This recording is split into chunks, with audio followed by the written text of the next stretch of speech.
Buying a home can be like stepping into the unknown. How much down payment do you really need? How long does the process take? And do you even need a realtor for new build? These questions can keep anyone up at night, but don't worry, I've got you covered. In this video, I'm answering the most common questions buyers ask, sharing insider tips that could save you time, money, and stress. So stick around because by the end, you'll feel ready to take the next steps with confidence.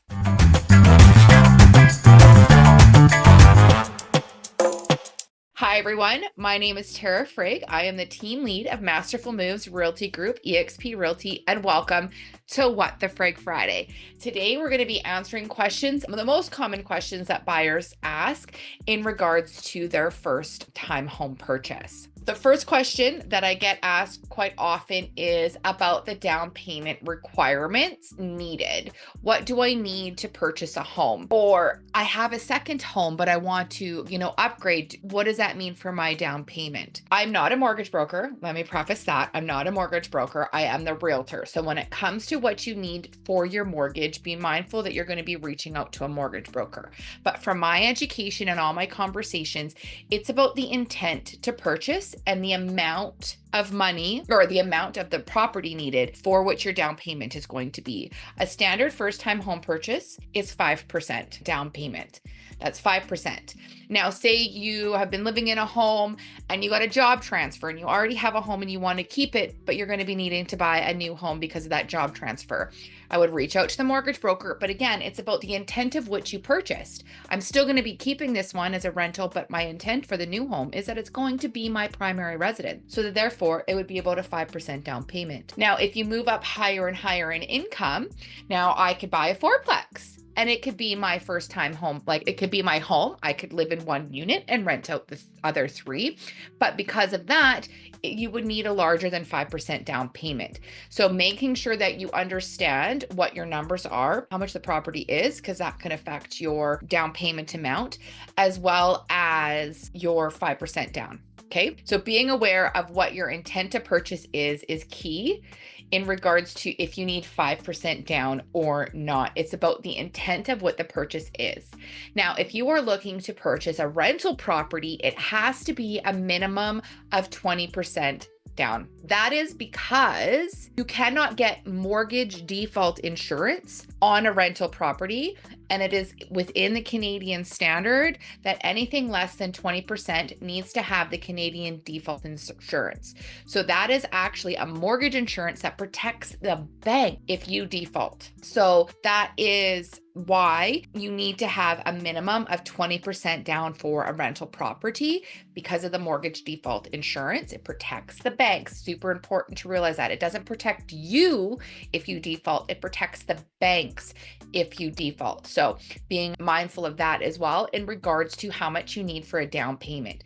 It depends on the property price and the intent of purchase. That reflects your down payment. Another one is about closing costs. So what exactly are your closing costs as a buyer? We do now in Alberta have a land transfer tax. It's not called that, but we do have one now depending on the cost of your property or how much cost of your property. You're going to have lawyer's fees. You're going to have an inspection.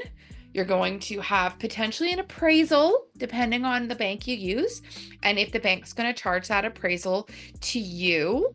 So there are definite costs that you're going to be needing as a buyer. Your utilities start up, if you have utilities, your moving costs, all of those things as well. So be mindful of what those costs are because it's not just the down payment that you will need. There will be other closing costs as well. If your seller paid their property taxes for a full year, you're going to have to prorate them back. The amount of money that they paid on their property taxes, you're going to owe them back. So be mindful of all of that as well in regards to your closing costs, because you will have those as well. Another question or comment I get quite often is, I've got quite a lot of time to purchase a home. I don't need to rush or to feel like I've got time to purchase. So yes, that could be something that is for you. But what I always like to say when we're talking about timelines is to really understand what that process looks like. So say you have a lease, your lease is coming up and you want to buy a home before your lease is coming up. We'll give the end of March as an example, okay? Your lease is coming up at the end of March. Most likely, you're going to want to move somewhere in the middle of the month. So if the end of March, you're going to want to move in the middle of March per se. Now, if you want to move in the middle of March, it takes at least 28 days, I would say, if you don't want to have any rush fees, about 28 days after the accepted offer to get your closing. So if you're going to move in the middle of March, 28 days, that will put us to the middle of February at the fastest to get a property. So when you have an offer under contract, it's 2 weeks for conditions and 2 weeks for the lawyers. That's 4 weeks. That's 28 days. So again, end of March, you want to have your possession potentially in the middle of March. So that puts us at the middle of February for us to get that offer in at the fastest. Potentially you could have 7 days for financing conditions or anything like that, but making sure that you have those conversations and we're pre-approved and everything's great with your mortgage broker, because that might not necessarily be the case. So on average, it's 2 weeks for conditions and 2 weeks for your lawyer. So that puts us at the middle of February. Now, most likely you're not going to be getting the first house or buying the first house that you see. Is you're probably going to be looking online for a little bit, getting your feet wet, seeing a few properties, understanding what your needs and wants are, the communities, and potentially if it's a really busy market like we're seeing, there's going to be multiple offers, so you're not guaranteed to win every multiple offer that you're going to be in. I think it's unrealistic to say we're just going to get in there and win every multiple. I think that's an unrealistic expectation. Being mindful of what that process looks like, understanding the timelines of those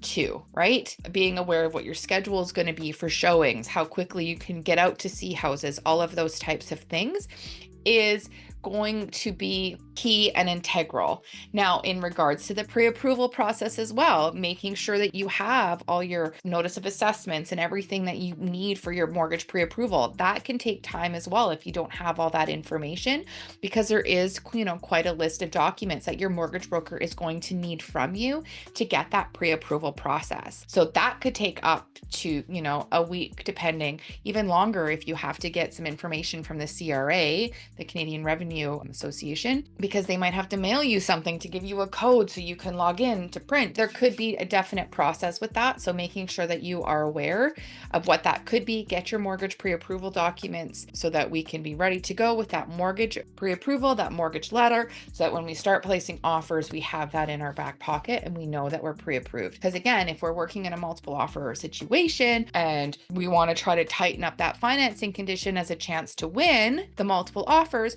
we got to make sure that you're pre-approved and ready to go. So that can definitely take some time. So again, if you're working along a deadline, being mindful of what that looks like, especially too, if you are in a lease. Remember, you have to give your landlord 30 days notice from the first of the month. So if your lease is up at the end of March, is there a way that we can work that timeline so we can make sure that you have your house conditions removed by the beginning of March so we can give them that proper full month's notice? Another thing too is I'm working on a new build. Do I need a realtor? So one of the things that's pretty interesting in regards to working with new builds, not all people who work in a new build or a show home for a builder have to be licensed as a realtor.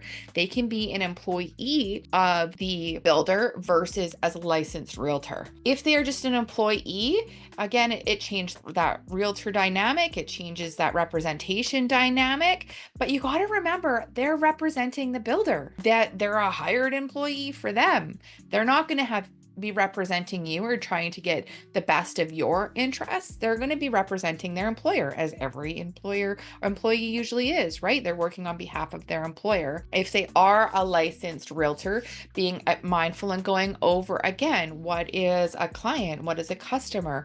What are all those different things that you can have in regards to representation? What are your options? And seeing if one of those fits for you, or if you want to come in to have your own representation, because you can. It is your right as the consumer to be able to say, yes, I'm okay with having my own representation or not. But understanding that if you are working with a builder, is that person that you're chatting with licensed or unlicensed? And if they're unlicensed, understanding that they're an employee, right? They're an employee. They might be a commission employee, but they're an employee. So what does that mean for you? Are you getting your answers, and are you getting it for the benefit of what you're looking for in a win-win? Is it going to be win-win? Truly is what it is. Do you know what questions you can ask, what things you can ask for?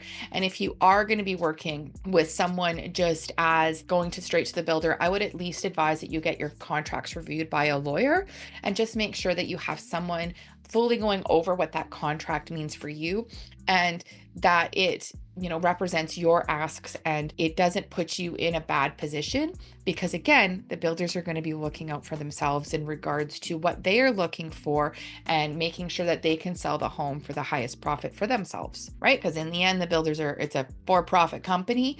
So just being mindful of that when you go and speak to a builder directly. What does that mean for you as the consumer and as the buyer?